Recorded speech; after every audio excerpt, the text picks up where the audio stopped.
भारत माता की, भारत माता की।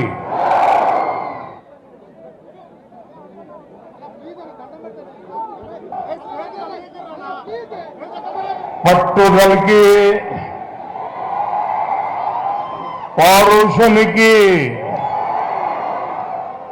మారు పేరెన్ తెలంగాణ ప్రజలకు నమస్కారములు।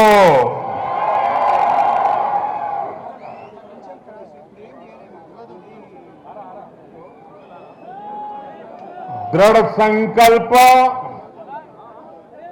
एवं पौरुष के लिए प्रख्यात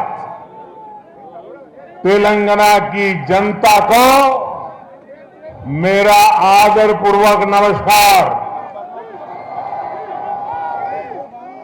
इतनी बड़ी संख्या में आप सब एयरपोर्ट पर आए हैं। आपका ये प्यार, तेलंगाना का ये स्नेह, ये मेरी बहुत बड़ी ताकत है।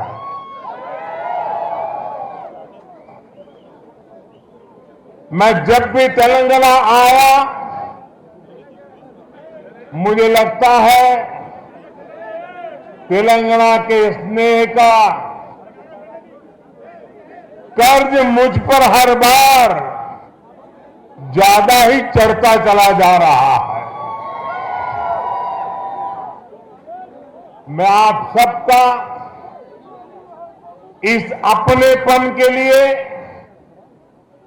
हृदय से धन्यवाद करता हूं, आभार व्यक्त करता हूं। विशेष रूप से भाजपा कार्यकर्ता के रूप में आप सब जो श्रम कर रहे हैं, आप जिस तरह गर्मी, धूप और मौसम में पसीना बहा रहे हैं, तमाम चुनौतियों के साथ जिस तरह आप अत्याचार और शोषण के खिलाफ जूझ रहे हैं, जंग कर रहे हैं, पूरा हिंदुस्तान आपके इस सामर्थ्य को देख रहा है। साथियों, मैं जानता हूं भारतीय जनता पार्टी के कार्यकर्ताओं पर राजनीतिक विद्वेष से जुल्म होते रहे हैं। हमारे जिन कार्यकर्ताओं ने तेलंगाना की सेवा और विकास के संकल्प के साथ अपना बलिदान दिया है, मैं आज उन सबको आदरपूर्वक श्रद्धांजलि अर्पित करता हूं। भारतीय जनता पार्टी का एक एक कार्यकर्ता सरदार वल्लभ भाई पटेल के पद चिन्हों में आस्था रखता है। हमारे लिए भारत की एकता, भारत की अखंडता, ये सर्वोपरि है। सरदार साहब के सपनों को जीना, ये हम सबका संकल्प है। हमारे लिए मां भारती की सेवा सर्वोपरि है। भारत को तोड़ने का मंसूबा रखने वाले, जुल्म की बगावत, तेलंगाना पर हुकूमत का सपना देखने वाले आजादी के कालखंड में भी थे,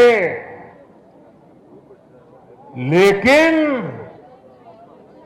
वो सोच न तब कामयाब हुई थी, न आज कामयाब होगी। भाजपा की लड़ाई इन मनसूखों के खिलाफ है, इन सोच के खिलाफ है। वो लोग तेलंगाना को तुष्टीकरण का हब बनाने में लगे हैं।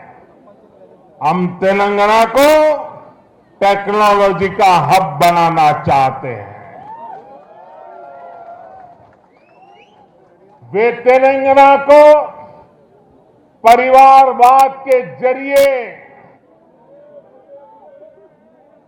चंगुल में फंसा के रखना चाहते हैं।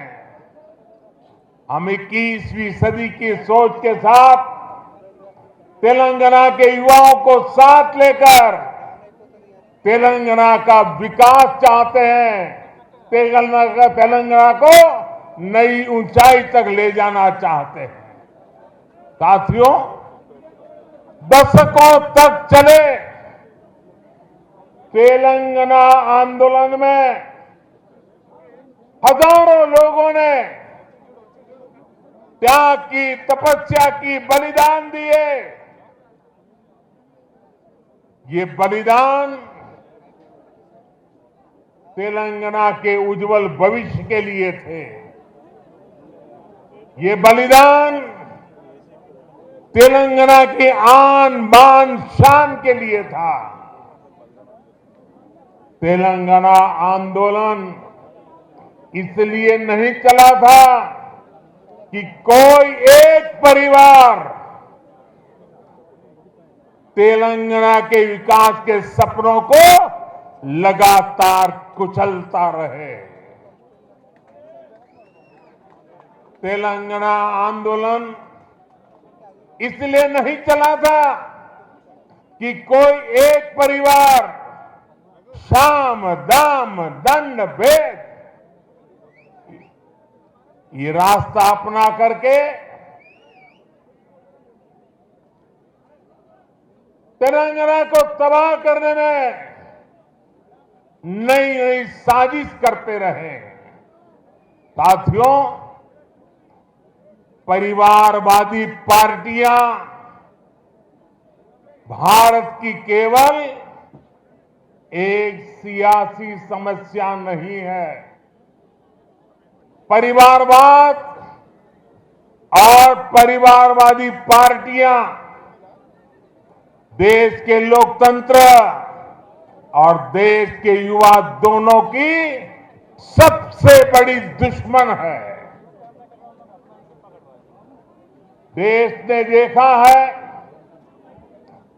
तेलंगाना के लोग देख रहे हैं कि एक परिवार को समर्पित पार्टियां जब सत्ता में आती है तो कैसे उस परिवार के सदस्य भ्रष्टाचार उसका सबसे बड़ा चेहरा बन जाते हैं। तेलंगाना के लोग देख रहे हैं कि परिवारवादी पार्टियां किस तरह सिर्फ अपना विकास करती है, अपने परिवार के सदस्यों की तिजोरियां भरती हैं। इस परिवारवादी पार्टियों को गरीब के दर्द की,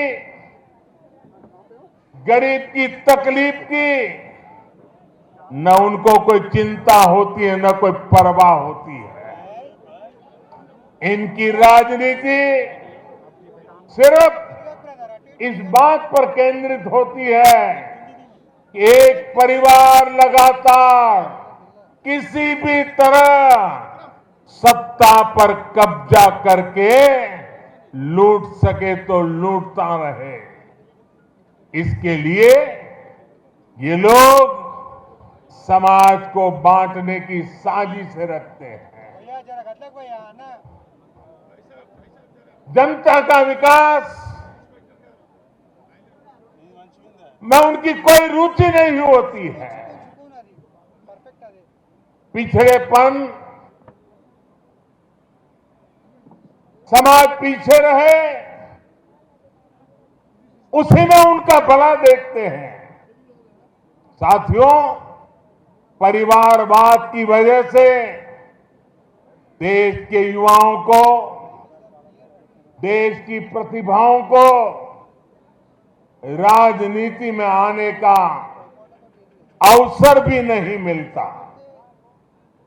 परिवारवाद उनके हर सपनों को कुचलता है, उनके लिए हर दरवाजे बंद करता है।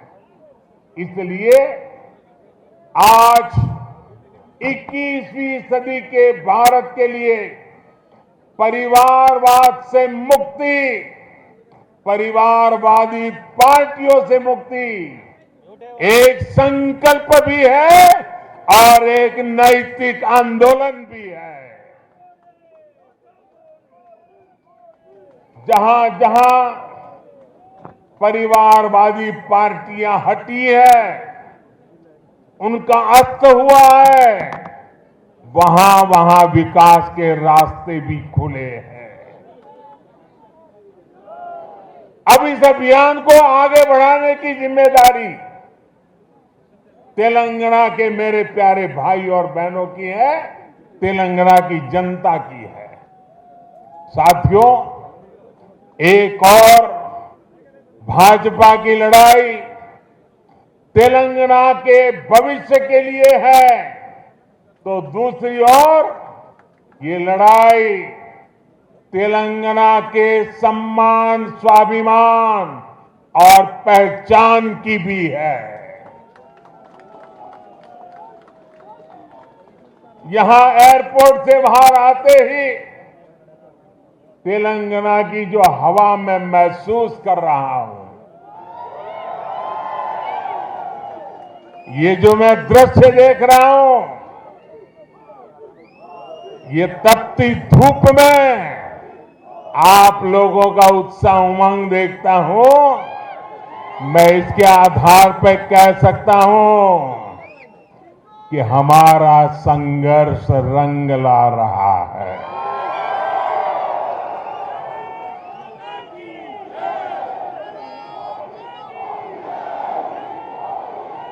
पिछले दिनों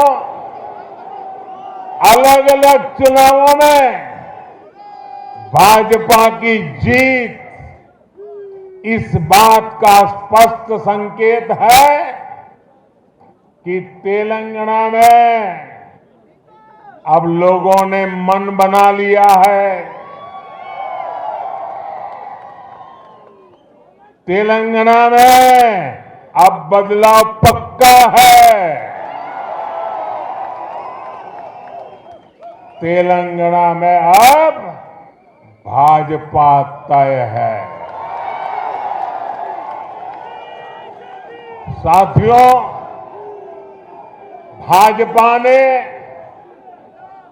पिछले 8 सालों में सबका साथ, सबका विकास, सबका विश्वास और सबका प्रयास के मंत्र के साथ देश की निरंतर सेवा की है। गरीब, पिछड़ा, दलित, आदिवासी, हमारी माताएं बहनें, हमारे अंत्योदय के सारे साथी, भारतीय जनता पार्टी के लिए उनका उत्कर्ष ये हमारी आस्था है। देश का सम्मान, देश के गरीब, मजदूर और किसान के सम्मान से जुड़ा है। आज गरीब से गरीब व्यक्ति भी सपने देख सकता है, स्वाभिमान से जीवन जाने का प्रयास कर सकता है। हमने हर गरीब को शौचालय देने का वायदा किया, उसे पूरा किया। हमने गरीब को देश की आर्थिक मुख्य धारा से जोड़ने का संकल्प लिया। जन धन योजना खातों के जरिए उसे पूरा किया। हमने गरीब माताओं बहनों को जुए से आजादी देने की बात कही। उनके नाम पर उन्हें पक्का घर देने की बात करी। पूरे देश में आज करोड़ों गरीबों का ये सपना साकार हो रहा है। आज किसानों के उनके खातों में और खास करके मेरे छोटे किसान भाई बहनों को किसान सम्मान निधि मिलकर के उनको एक नई ताकत मिल रही है। मुद्रा योजना और स्वनिधि योजना जैसे प्रयासों से लाखों करोड़ों युवाओं के लिए स्वरोजगार के अवसर बन रहे हैं। तेलंगाना के गरीब, दलित, पिछड़े, आदिवासी और महिलाओं को भी इन योजनाओं के लाभ का पूरा अधिकार है। लेकिन दुर्भाग्य से यहां इन योजनाओं के नाम बदलकर इन पर भी सियासत हो रही है। आप सियासत करिए, जनता के दिलों से न नाम हमारा हटा सकते हैं न हमारा नाम मिटा सकते हैं, क्योंकि हम गरीबों के लिए जीने वाले लोग हैं। जी जान से गरीबों का कल्याण के लिए समर्पित लोगों की हमारी परंपरा है। साथियों, जब योजनाएं प्रचार और परिवार के भ्रष्टाचार का शिकार होने लगे तो उससे सबसे ज्यादा नुकसान हमारे गरीब भाई बहनों का होता है, हमारे दलित, पीड़ित, शोषित, वंचित का होता है। भाजपा के कार्यकर्ताओं का दायित्व है इस सच्चाई को तेलंगाना के हर एक नागरिक तक लेकर जाएं। भाई और बहनों, हम सब जानते हैं कि तेलंगाना का सामर्थ्य क्या है, यहां कितनी संभावनाएं हैं। हम चाहते हैं कि तेलंगाना तेजी से विकास की रफ्तार पकड़े। साथियों, 21वीं सदी का नया भारत, आत्मनिर्भर भारत और मेक इन इंडिया के सपनों को लेकर आगे बढ़ रहा है। हमारे स्टार्टअप्स आज पूरी दुनिया में अपनी छाप छोड़ रहे हैं। आज हम दुनिया के तीसरे सबसे बड़े स्टार्टअप इकोसिस्टम है। अभी कुछ दिन पहले ही भारत का 100वां यूनिकॉर्न हमारे सामने आया है। आज हम एक बार फिर से दुनिया की सबसे तेजी से आगे बढ़ रही अर्थव्यवस्थाओं में से एक है। हमारी इस ग्रोथ स्टोरी का सबसे बड़ी भूमिका टेक्नोलॉजी की है। टेक्नोलॉजी का नेतृत्व दे रहे हैं हमारे युवा नौजवान साथी। और बात जब टेक्नोलॉजी की हो और तेलंगाना के युवाओं की क्षमताओं के बिना ये बात कभी पूरी नहीं हो सकती। इस क्षमता के पूरे इस्तेमाल के लिए तेलंगाना को एक प्रोग्रेसिव और ईमानदार सरकार की जरूरत है। ये सरकार केवल भाजपा ही दे सकती है।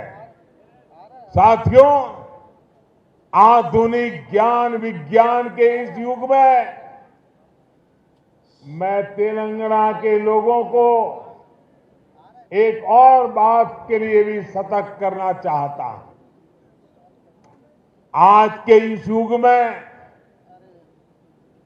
अभी भी 21वीं सदी में भी जो लोग अंधविश्वास के गुलाम बने हुए हैं, वो अपने अंधविश्वास में किसी का भी नुकसान कर सकते हैं। ये अंधविश्वासी लोग तेलंगाना के सामर्थ्य के साथ कभी न्याय नहीं कर सकते। साथियों, मुझे याद है जब मैं गुजरात में मुख्यमंत्री था तो वहां भी कुछ शहरों की पहचान बना दी गई थी कि उस शहर में कोई मुख्यमंत्री जा नहीं सकता है, अगर वहां जाएगा तो उसकी कुर्सी चली जाएगी। भाइयों बहनों, मैं डंके की चोट पर वहीं पर जाता था, बार बार जाता था।